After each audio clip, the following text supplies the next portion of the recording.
Ассалаумағалейкум достар, сіздермен бірге Мирауан Z. Достар, мен бүгін сіздермен бірге мебель модты қалай жазу керек екенін көрсететін боламын. Бұл модтармен достар телеграм каналыма салмаймын, себебі достар деген бұл модтардың файлы жоқ, сондықтан мендер болған бірінші приложение осыдан, ал екінші приложение осыдан. Екі приложениеден мен деген жазатын боламын. Сендер лайктарын басып отырыңдар, арнаға міндетті түрде тіркеліп отырыңдар. Ендеше мен видеоны бастаймын.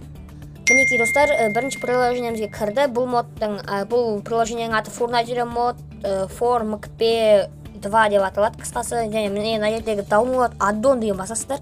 Сонымен мына жерде окейді басып, мына жерде Start Minecraft и Import addon деген басасыздар. И сосын смело Майнкрафтқа кіргізесіздер. Сол кезде сіздерге бір мир шығады, содан кейін модтар да шығатын болады. Келесі приложенияға кеттік. Келесі приложениемізге мінекей достар кірген болатын. Енді бізде достар мына поискке жазатын боламыз. Қараңдар былай деп ағылшыншаға қоямыз. Fortnite деп жазасыздар да іздейсіздер.